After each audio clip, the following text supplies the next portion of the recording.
Area 51 selama puluhan tahun berdiri sebagai salah satu lokasi paling penuh teka-teki di muka bumi. Pangkalan militer ini bukan sekadar wilayah terlarang. Namanya telah lama dikaitkan dengan makhluk luar angkasa, teknologi asing, dan rahasia yang tak pernah benar-benar dibuka ke publik. Dalam video kali ini, kita akan menelusuri kisah Area 51 melalui pengakuan mengejutkan dari seorang mantan pegawai yang berani melanggar keheningan. 1. Area 51. Awal sejarah, fungsi rahasia, dan tabir kerahasiaan. Kisah Area 51 bermula pada tahun 1955, ketika Angkatan Udara Amerika Serikat bersama CIA menguasai wilayah Groom Lake di Nevada. Lokasi terpencil ini dipilih sebagai tempat pengembangan dan pengujian pesawat mata-mata generasi baru. Salah satu proyek pertamanya adalah pesawat Lockheed U-2, yang mampu terbang hingga ketinggian sekitar 21.300 meter untuk keperluan pengintaian strategis. Secara resmi, Area 51 difungsikan sebagai pusat pengembangan dan uji coba pesawat eksperimental serta sistem persenjataan rahasia. Disinilah teknologi seperti A-12 Oxcart, SR-71 Blackbird, hingga pesawat siluman F-117 Nighthawk diuji jauh dari sorotan dunia. Namun, ketenaran Area 51 justru muncul karena pemerintah Amerika Serikat selama bertahun-tahun menyangkal keberadaannya. Sementara itu, warga sekitar kerap melaporkan cahaya aneh dan objek terbang tak dikenal di langit malam. Fenomena ini memicu spekulasi besar, mulai dari dugaan bahwa pangkalan tersebut menyimpan bangkai pesawat alien hingga melakukan eksperimen terhadap makhluk luar angkasa. Bahkan, beredar laporan tentang ruangan-ruangan khusus yang dirancang untuk makhluk dengan tinggi kurang dari 1 meter, semakin mempertebal aura misteri yang menyelimutinya. 2. Pengakuan resmi dan sistem keamanan tanpa tanding. Baru pada tahun 2013, CIA akhirnya secara resmi mengakui keberadaan Area 51 setelah adanya permintaan berdasarkan Freedom of Information Act. Sejumlah dokumen memang dideklasifikasi, namun sebagian besar informasi penting tetap dirahasiakan, justru membuat rasa penasaran publik semakin membara. Area 51 dikenal memiliki sistem keamanan paling ketat di dunia. Kawasan ini dikelilingi pagar kawat berduri, dilengkapi sensor gerak, kamera pengawas, penjaga bersenjata, serta patroli yang berlangsung tanpa henti. Wilayah udaranya dijaga oleh sistem pertahanan canggih yang mampu menetralkan drone atau pesawat yang mencoba mendekat. Akses ke dalam pangkalan hanya diberikan kepada individu dengan izin khusus. Setiap calon pegawai harus melewati pemeriksaan latar belakang yang sangat ketat serta tes medis menyeluruh. Mereka hanya diizinkan memasuki zona tertentu sesuai tingkat otorisasi yang dimiliki. Semua informasi bersifat rahasia mutlak, dan pelanggaran sekecil apapun dapat berujung pemecatan atau tuntutan hukum, bahkan setelah mereka tidak lagi bekerja di sana. 3. Bob Lazar, suara yang membocorkan rahasia. Meski dijaga dengan disiplin ekstrim, ada individu yang memilih untuk melanggar aturan. Salah satunya adalah Robert Lazar. Lahir pada tahun 1959 di Florida, Lazar mengklaim memiliki 2 gelar magister di bidang fisika dari MIT dan Caltech. Ia dikenal memiliki pengalaman di sektor pertahanan dan reputasi akademik yang solid. Pada akhir dekade 1980-an, Lazar mengaku direkrut sebagai fisikawan nuklir untuk bekerja di sebuah fasilitas super rahasia bernama S4, yang terletak tidak jauh dari Area 51. Di sana, ia mengatakan dirinya ditugaskan untuk mempelajari kendaraan terbang dengan teknologi yang tidak dikenal manusia. Pada tahun 1989, ia melanggar perjanjian kerahasiaannya dan mulai mengungkapkan pengalamannya ke publik. Motif Lazar hingga kini masih diperdebatkan. Ada yang percaya ia terdorong oleh keinginan untuk membuka kebenaran kepada dunia, sementara yang lain mencurigai adanya agenda tersembunyi di balik pengakuannya. 4. Pengakuan awal dan teknologi yang diduga bukan berasal dari bumi. Pada bulan Mei 1989, jurnalis investigatif George Knapp menayangkan sebuah wawancara yang kelak mengguncang dunia. Dalam siaran televisi KLS TV, ia berbincang dengan seorang pria yang awalnya hanya dikenal dengan nama samaran Dennis. Pria itu kemudian membuka kedoknya, ia adalah Bob Lazar. Dalam wawancara tersebut, Lazar secara terbuka menceritakan keterlibatannya di fasilitas super rahasia bernama S4. Lazar mengungkap bahwa di lokasi itu terdapat 9 hanggar khusus yang masing-masing menyimpan kendaraan terbang berbentuk piringan. Setiap hanggar dirancang dengan sistem ventilasi mutakhir serta pengaturan iklim yang sangat presisi, bertujuan melindungi kendaraan tersebut dari dampak atmosfer bumi. Ia menjelaskan bahwa pesawat-pesawat itu tersusun dari material yang tidak dikenal ilmu pengetahuan modern. Paduan logam dengan kekuatan ekstrim, bahan transparan yang dapat berubah sifat, komposit langka, serta lapisan pelindung tahan panas tingkat tinggi. Namun, Bagian yang paling mengejutkan bukanlah bentuk atau materialnya, melainkan cara pesawat itu bergerak. Menurut Lazar, kendaraan tersebut digerakkan oleh mesin antigravitasi yang memanfaatkan unsur langka bernama elemen 115. Unsur ini, katanya, memungkinkan manipulasi medan gravitasi. Sebuah konsep yang sepenuhnya berada di luar jangkauan teknologi manusia. Sistem penggeraknya bekerja secara otomatis dan menghasilkan tenaga luar biasa, jauh melampaui mesin apapun yang pernah dikenal di bumi. 5. Elemen 115 dan penelitian yang diklasifikasikan. Klaim Bob Lazar mengenai elemen 115 menjadi salah satu bagian paling kontroversial dari kesaksiannya. Ia menyebut unsur tersebut disimpan dalam unit pengaman berlapis, hanya dapat ditangani oleh personel dengan tingkat izin tertinggi, dan itu pun dalam jumlah yang sangat kecil. Elemen 115 dikatakan memiliki sifat nuklir yang hampir tidak dipahami oleh ilmu pengetahuan bumi pada saat itu. Lazar menjelaskan bahwa unsur ini mampu mendistorsi ruang dan waktu, memungkinkan pesawat bergerak bukan dengan dorongan konvensional, melainkan dengan melipat ruang itu sendiri. Selain penelitian terhadap unsur tersebut, ia juga menggambarkan keberadaan laboratorium canggih yang menganalisis material asing yang tidak tercatat dalam basis data ilmiah manapun di bumi. Laboratorium-laboratorium ini dilengkapi peralatan spektroskopi tingkat lanjut, mampu melakukan pengujian dalam kondisi ekstrim yang belum pernah diterapkan di bumi. Komputer yang digunakan memiliki daya pemrosesan jauh melampaui teknologi publik saat itu. Sistem keamanannya pun luar biasa ketat. Ruang tertutup berlapis-lapis, kontainer pengaman ganda, pemantauan otomatis yang melacak setiap partikel, serta protokol darurat yang dapat mengisolasi area dalam hitungan detik jika terjadi kontaminasi. Hal yang paling mencolok adalah banyak teknik dan istilah ilmiah yang disebut Lazar pada tahun 1989 baru menjadi umum di akhir 1990-an hingga 2000-an. Ia membicarakan analisis molekuler, kerja pada keadaan kuantum, dan penelitian materi eksotis. Konsep yang pada masanya masih asing bagi kebanyakan fisikawan. Dan disinilah pertanyaan besar muncul. Bagaimana mungkin Lazar mengetahui semua ini jauh sebelum ilmu pengetahuan modern menyusul? Mengapa pengungkapan ini justru membuatnya kehilangan segalanya? 6. Kehidupan pribadi Lazar dan konsistensi sikapnya. Setelah memutuskan untuk berbicara ke publik, kehidupan Bob Lazar berubah drastis. Ia kehilangan izin keamanannya, karirnya di dunia pertahanan berakhir, dan ia menjadi sasaran penyelidikan intensif oleh lembaga federal. Upaya untuk memverifikasi latar belakang pendidikannya menemui jalan buntu, MIT dan Caltech tidak menemukan catatan resmi atas namanya. Klaimnya pernah bekerja di laboratorium Los Alamos pun tidak dapat dikonfirmasi. Bagi para skeptis, hal ini menjadi bukti bahwa Lazar hanyalah penipu. Namun, keraguan itu tidak sepenuhnya menghapus tanda tanya. Bagaimana Lazar bisa memahami fisika tingkat lanjut, detail militer rahasia, dan material eksperimental? Bagaimana ia mampu menyebut keberadaan elemen 115 14 tahun sebelum unsur tersebut secara resmi ditemukan oleh ilmuwan? Dan mengapa konsep penggerak yang ia jelaskan baru mulai dieksplorasi secara serius oleh sains modern saat ini? Berbeda dari banyak tokoh teori konspirasi lainnya, Lazar tidak mengejar popularitas. Setelah wawancara-wawancara awal, ia menghilang dari sorotan publik. Ia tidak menulis buku, tidak berkeliling dunia, dan tidak membangun citra sensasional. Sebaliknya, ia menjalani hidup sederhana dengan mendirikan perusahaan pemasok peralatan ilmiah. Sikap ini justru bertentangan dengan anggapan bahwa ia berbohong demi perhatian. Ia tidak pernah menambah atau mengubah ceritanya selama puluhan tahun, sebuah konsistensi yang bagi sebagian orang justru memperkuat kredibilitasnya. 7. Kembalinya Lazar di podcast Joe Rogan, 2019.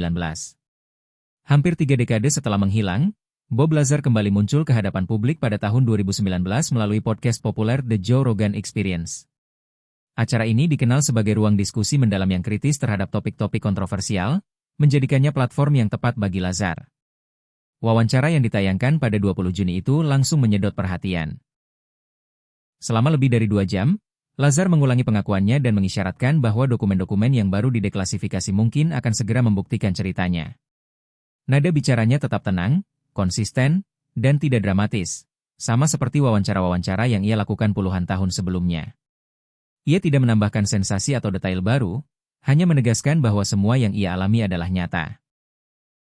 Lazar juga menyampaikan pandangannya tentang alasan pemerintah menyembunyikan teknologi luar angkasa.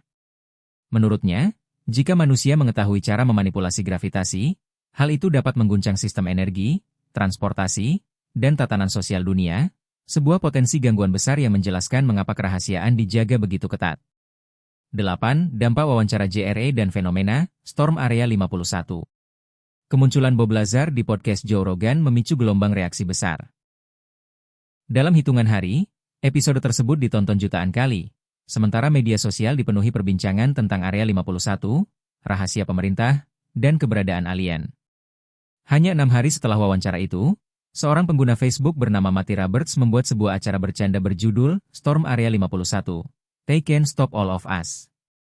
Ide ini menyiratkan bahwa jika cukup banyak orang menyerbu pangkalan tersebut, beberapa di antaranya mungkin bisa melihat alien. Tak disangka, lelucon itu menjadi viral. Lebih dari 2 juta orang menyatakan akan hadir, dan sekitar 1,5 juta lainnya menunjukkan ketertarikan. Tanggal 20 September 2019 pun ditetapkan, memicu kekhawatiran serius meski awalnya hanya dimaksudkan sebagai humor. Militer Amerika Serikat segera mengambil langkah antisipasi.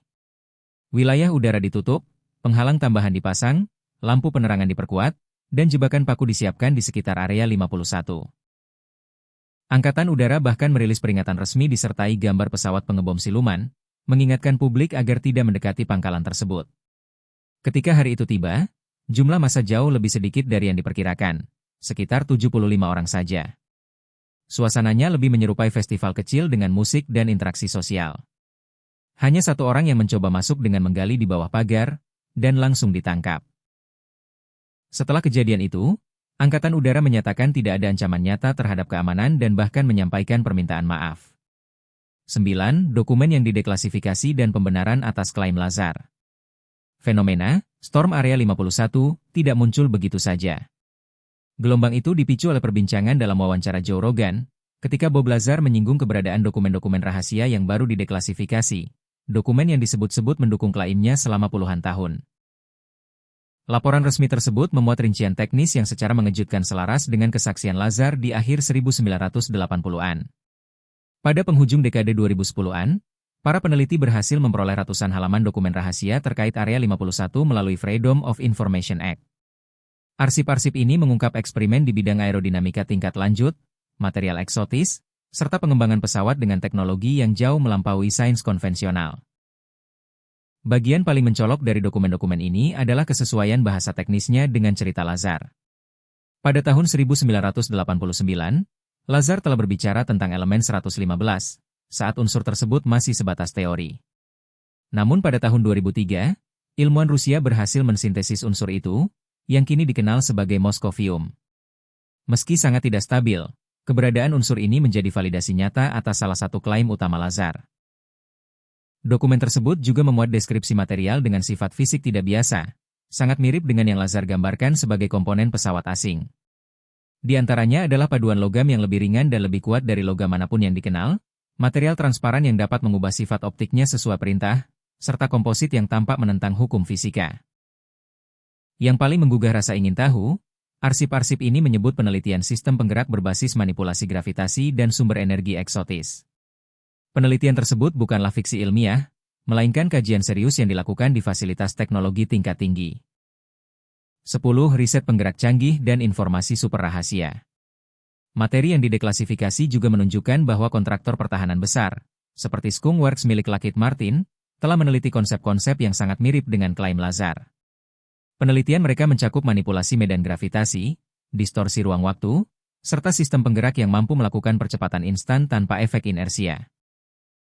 NASA pun pernah mengeksplorasi gagasan serupa melalui program Breakthrough Propulsion Physics, yang secara resmi dihentikan pada tahun 2002.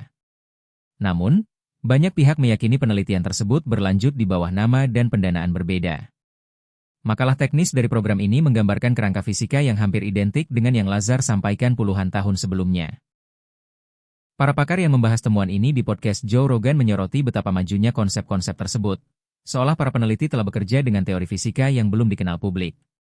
Kesesuaian antara kesaksian Lazar dan dokumen resmi dinilai terlalu presisi untuk dianggap kebetulan.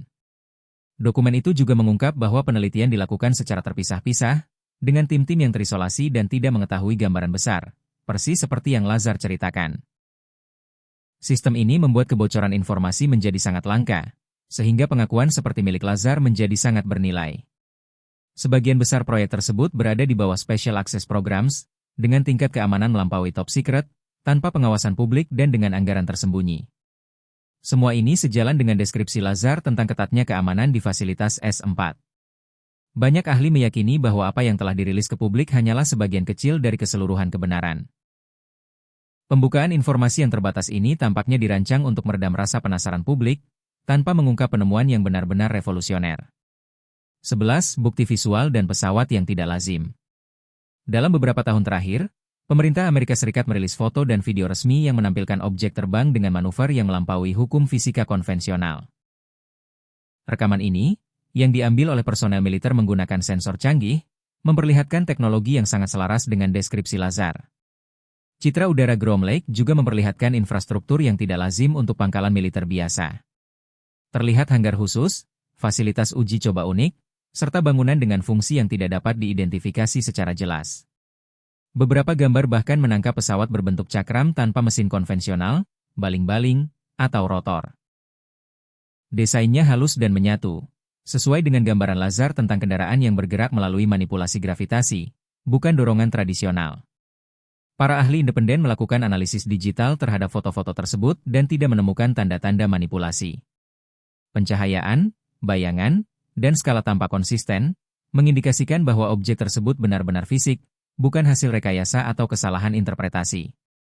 Yang membuat bukti ini semakin kuat adalah sumbernya.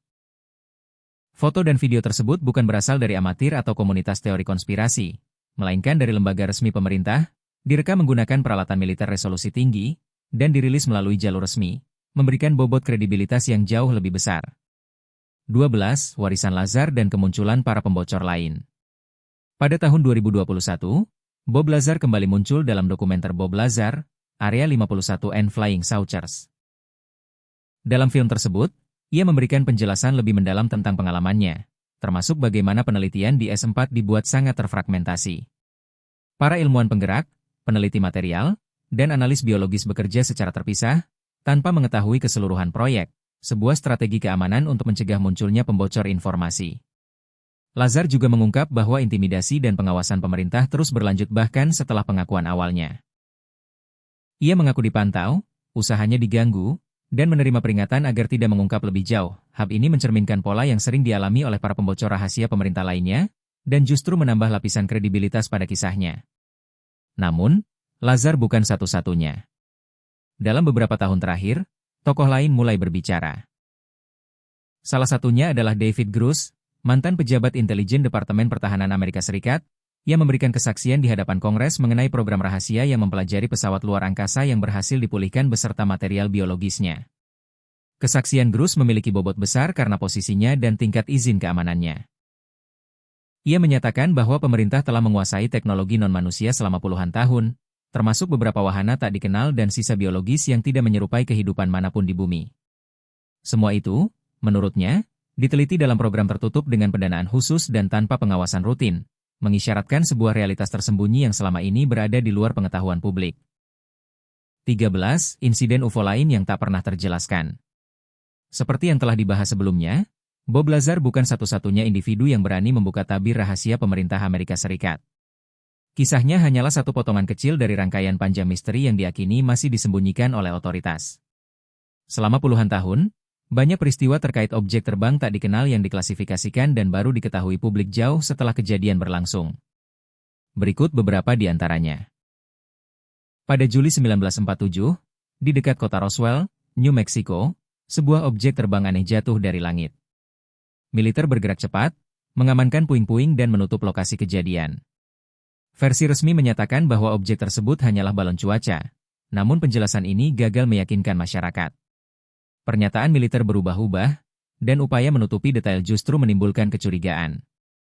Penduduk setempat yang terbiasa melihat balon cuaca menyadari bahwa benda yang jatuh malam itu sama sekali berbeda. Peristiwa ini kemudian dikenal sebagai insiden Roswell.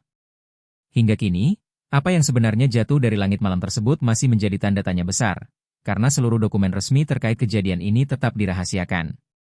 Puluhan tahun kemudian, pada tahun 2004, dunia kembali dikejutkan oleh insiden lain yang tak kalah misterius, kasus yang dikenal sebagai insiden Tic Tac. Pada November tahun itu, militer Amerika Serikat sedang menggelar latihan di Samudra Pasifik, dekat perbatasan Meksiko dan Amerika Serikat. Kelompok kapal induk USS Nimitz bersama kapal penjelajah USS Princeton mendeteksi sebuah objek terbang tak dikenal. Para pilot melaporkan bahwa objek tersebut berbentuk elips putih mulus, dengan panjang sekitar 9 hingga 14 meter. Gerakannya terekam oleh kamera inframerah pesawat tempur. Rekaman ini pertama kali bocor ke publik pada tahun 2007, lalu kembali mencuat pada 2017. Akhirnya, pada tahun 2020, Pentagon secara resmi merilis video asli tersebut di situs resminya dan mengonfirmasi bahwa rekaman itu memang diambil oleh pilot Angkatan Laut Amerika Serikat. Bab penting lainnya dalam sejarah pengamatan UFO adalah Project Blue Book. Program ini berlangsung dari tahun 1952 hingga 1969 dan meninjau lebih dari 12.000 laporan penampakan objek terbang tak dikenal. Meski sebagian besar kasus berhasil dijelaskan, sejumlah insiden tetap tidak terpecahkan. Project Blue Book memicu kontroversi besar, terutama ketika beberapa peneliti menemukan indikasi bahwa pemerintah sengaja menyembunyikan bukti yang mengarah pada kemungkinan kontak dengan makhluk luar angkasa. Semua kasus ini menunjukkan bahwa kisah Bob Lazar bukanlah satu-satunya misteri UFO. Banyak pihak percaya bahwa masih ada jauh lebih banyak rahasia yang belum terungkap. Setiap peristiwa meninggalkan pertanyaan besar dan terus menjadi bahan perdebatan hingga hari ini. Persepsi publik terhadap UFO perlahan berubah, namun masyarakat global tampaknya belum sepenuhnya siap menghadapi konsekuensi dari kebenaran tersebut. 14. Perubahan besar dalam pengungkapan UFO. Selama lebih dari 70 tahun, pemerintah bersikeras bahwa UFO tidak pernah ada. Para saksi dianggap keliru, berhalusinasi, atau bahkan berbohong. Namun sikap itu berubah drastis pada tahun 2020. Pentagon merilis 3 video resmi yang menampilkan apa yang mereka sebut sebagai fenomena udara tak teridentifikasi, objek dengan kemampuan terbang yang melampaui teknologi yang dikenal manusia. Setahun kemudian, pada 2021, Kantor Direktur Intelijen Nasional Amerika Serikat mengakui bahwa personel militer memang telah berhadapan dengan objek-objek yang tidak dapat dijelaskan. Ini menandai pergeseran besar, dari penyangkalan total menuju penyelidikan terbuka. Para saksi kini justru didorong untuk melaporkan pengalaman mereka, bukan lagi ditertawakan atau didiskreditkan. Namun pertanyaan mendasar tetap menggantung, apalagi yang selama ini disembunyikan? Dari mana asal wahana-wahana tersebut? Dan sudah berapa lama para pejabat mengetahui kebenarannya sambil menyangkalnya di depan publik? Waktu perubahan ini terasa signifikan. Pergeseran sikap pemerintah terjadi bersamaan dengan munculnya para pembocor informasi seperti Bob Lazar dan David Grush. Orang-orang yang mempertaruhkan karir dan kehidupan mereka demi mengungkap rahasia. Hal ini mengisyaratkan bahwa kendali atas kerahasiaan mulai melemah, tergerus oleh kebocoran internal dan tekanan publik yang menuntut transparansi. Kesimpulan. Setelah meninjau puluhan tahun kesaksian, dokumen yang dideklasifikasi, foto, rekaman video, dan pengakuan resmi, satu hal menjadi jelas, kenyataan jauh lebih aneh daripada yang selama ini dibayangkan. Bukti yang mendukung klaim Bob Lazar terus bertambah. Elemen 115 memang ada. Penelitian penggerak canggih benar-benar dilakukan. Pemerintah kini mengakui kepemilikan material dan fenomena yang tidak dapat dijelaskan. Pola yang sama terus berulang. Seseorang membuat klaim luar biasa, pemerintah menyangkal dan merusak reputasinya. Lalu bertahun-tahun kemudian dokumen resmi justru membenarkan detail utama klaim tersebut. Pola ini terlihat pada insiden Roswell, Project Blue Book, pertemuan Tic-Tac, hingga pengakuan Lazar tentang Area 51. Kasus Lazar menjadi sangat penting karena ketepatan prediksi teknisnya. Ia membicarakan elemen 115, sistem penggerak berbasis manipulasi gravitasi, dan material eksotis jauh sebelum sains arus utama mengakuinya. Kini, lembaga-lembaga ilmiah terkemuka mempelajari konsep-konsep tersebut dengan serius. Jika semua klaim ini benar, maka umat manusia telah lama berinteraksi dengan kecerdasan non-manusia dan menyimpan teknologi tersembunyi yang berpotensi merevolusi energi, transportasi, dan fisika. Penemuan terbesar dalam sejarah mungkin telah dirahasiakan selama lebih dari 7 dekade. Hal ini memunculkan pertanyaan yang mengganggu. Mengapa terobosan sebesar itu disembunyikan? Siapa yang berhak memutuskan untuk menahan teknologi yang bisa menguntungkan seluruh umat manusia? Keterbukaan pemerintah yang mulai terlihat belakangan ini mengisyaratkan bahwa era kerahasiaan mungkin akan segera berakhir. Para pejabat kini mengakui fenomena yang tidak dapat dijelaskan, dan para pembocor informasi mulai berbicara tanpa menghadapi hukuman seberat dulu. Apakah ini bentuk pengungkapan bertahap, atau akibat dunia yang semakin terhubung dan sulit dikendalikan? Apapun alasannya, transparansi yang belum pernah terjadi sebelumnya tampaknya semakin dekat. Kisah Bob Lazar yang dulu dianggap mustahil kini selaras dengan bukti resmi. Kita berdiri di ambang sejarah. Pertanyaannya tinggal satu. Apakah kita siap menerima kenyataan bahwa kita tidak sendirian, dan siap menghadapi kebenaran yang mungkin akan mengubah segalanya?